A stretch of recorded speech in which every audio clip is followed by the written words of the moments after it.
Suite du test concernant la Sony tablette S. Donc là, on va vous parler de toute la partie multimédia de cette tablette. On va voir dans le détail donc, tout ce qui est audio, vidéo, surf et aussi également les e-books. Donc on va commencer par tout ce qui est audio dans un premier temps. Alors, donc nous on a Google Music ici, que vous pouvez lancer comme ceci. Donc là, ça c'est les musiques qui sont préchargées. Alors le seul truc qu'on regrette un petit peu, c'est que ça ne détecte pas automatiquement ce qu'on a mis dans la carte SD auparavant. Alors à noter qu'auparavant, on a inséré une carte SD avec de la musique, des vidéos dedans. Donc le seul souci, c'est qu'on est obligé en permanence de passer par transfert de fichiers. Donc c'est une application que Sony fournit, une sorte de navigateur. Et donc là, vous avez d'un côté, ici à gauche, la carte SD. Et là, le stockage interne. Donc vous pouvez switcher entre les deux, comme ceci. Donc on va sur la carte SD. Donc là, je vais essayer de mettre un album. Donc par exemple, celui-ci. Donc ouvrir.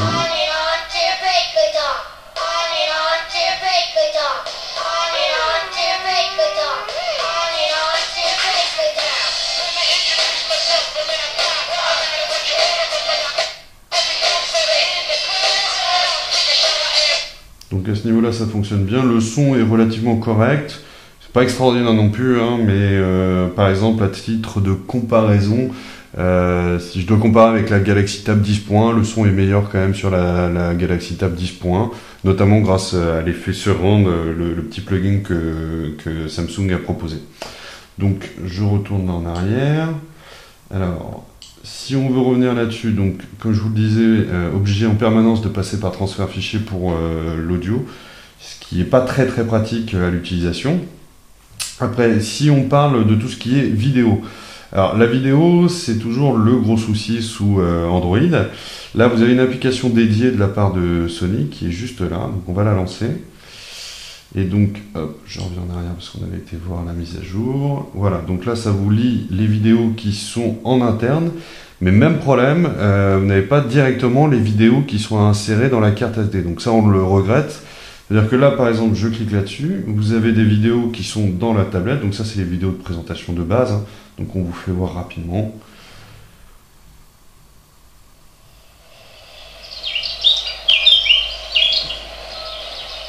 Donc la qualité de l'écran est vraiment très bonne, de n'importe quel angle de vision. Alors je vais vous faire voir comme ceci, vous avez vraiment une très bonne vision. Alors, attendez, je vais me remettre. Voilà.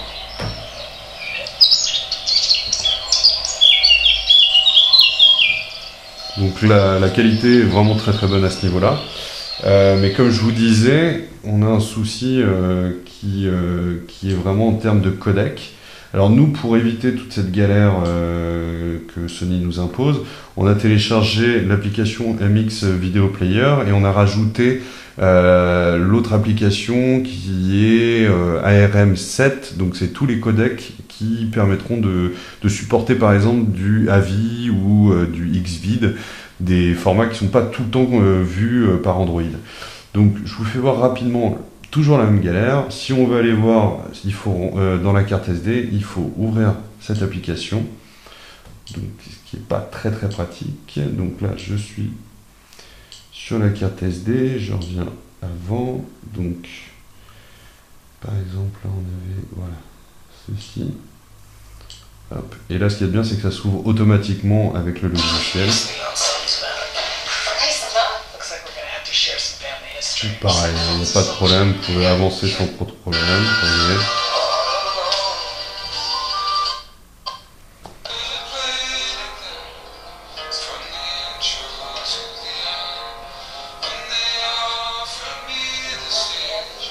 Donc voilà, comme je vous disais, la qualité de vidéo est vraiment très bonne, il n'y a aucun problème là-dessus. La seule galère, c'est l'utilisation qui n'est pas très pratique à ce niveau-là. Je voulais vous faire voir également toute la partie e-book reader. C'est quelque chose sur lequel Sony appuie beaucoup dans son argumentation pour vendre cette tablette, notamment par le fait que vous ayez cette possibilité de la porter comme ça à la main. Alors je vais vous faire voir directement avec un bouquin qu'on a déjà préchargé. À noter que ça peut lire les formats PDF et les formats EPUB. Donc ce qui est plutôt correct, on va dire. Donc si je clique là-dedans, alors c'est là où c'est assez curieux. Donc évidemment, hop, ça ne tourne pas. Donc voilà, ça c'est pas très pratique non plus. Donc là on a chargé le bouquin ironiquement concernant Steve Jobs. C'était histoire de faire un petit clin d'œil. Donc si vous l'ouvrez comme ceci, là par contre c'est ça qui est curieux, c'est que ça détecte automatiquement, étrangement, le fichier qui est sur la carte SD. Donc on n'a toujours pas compris pourquoi. Sûrement un bug d'installation, je sais pas. Donc voilà, quand vous retournez comme ça, et c'est vrai que quand on le tient comme ceci, c'est vraiment agréable. C'est-à-dire le côté un petit peu plus gros ici s'avère d'un point de vue ergonomique être très très agréable. Comme vous voyez, alors vous n'avez pas le petit effet des pages et tout ça, mais ça reste très très fluide. Et vous pouvez évidemment zoomer, donc ça, il n'y a aucun problème là-dessus. Faire défiler comme ceci. Pour ça, il y a vraiment, par exemple, vous voulez une zoom in, là. Donc non, c'est vraiment, pour le coup, c'est très très bien fait. Il n'y a aucun problème à ce niveau-là. Vous pouvez évidemment télécharger des bouquins.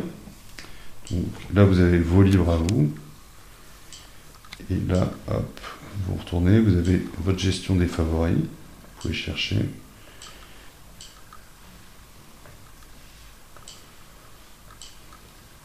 Donc, si je reviens en arrière, hop. Voilà, donc au niveau des e-books, il n'y a pas trop de problème, ça marche très très bien. Et surtout, comme je vous disais, la tenue comme ceci est vraiment très agréable. C'est vraiment très sympa pour lire un bouquin ou même un magazine. Autre chose que je voulais vous montrer, donc je vais remettre l'application. Donc je voulais lancer Internet pour vous faire voir un petit peu. Donc je le lance directement avec ceci. Donc là c'est la page VAIO classique. Je vais charger. Alors un truc qui est très bien vu, c'est aussi Sony a rajouté une sorte de mini surcouche sur le logiciel pour écrire. Et à certains moments, vous avez un pavé numérique qui apparaît ici. Alors là, je ne sais pas si ça va le faire, je pense pas. Alors, je vais aller par exemple. Un truc qui est vraiment bien quand même, c'est que le clavier est vraiment très très pratique. Et surtout, il répond vraiment très bien. Hop.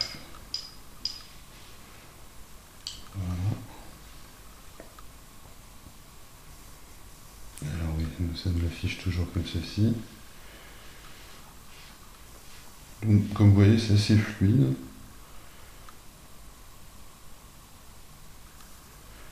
Voilà. Donc, hop, si je descends comme ceci, vous voyez, c'est assez bien, hein, ça s'affiche bien, à contrario de, par exemple, la Galaxy Tab où ça lag un petit peu, ou encore la Arcos G9 qui lag pas mal même, pour le coup.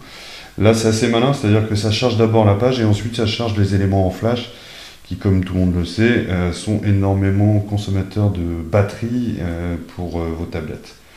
Donc là, vous voyez, ça marche vraiment très très bien. Si on rentre dans un article, ça marche aussi parfaitement. Voilà, comme je vous disais, ça charge par la suite, les éléments plus lourds sont chargés par la suite. Voilà pour ceci. Je voulais vous faire voir également, bon, pour tout ce qui est navigation, en tout cas, c'est très bien, ça réagit très bien, il n'y a aucun souci à ce niveau-là. Une autre chose que je voulais vous montrer, c'était l'application YouTube. On la fait voir régulièrement sur notre site pour vous donner un petit avis et une petite manière de comparer les tablettes. Donc là, c'est toujours le fameux carrousel qui est pour le coup très très bien fait. Alors, on va mettre par exemple un monsieur que nous aimons beaucoup. Donc ça met un petit peu de temps parce qu'évidemment, on est assez loin de la source.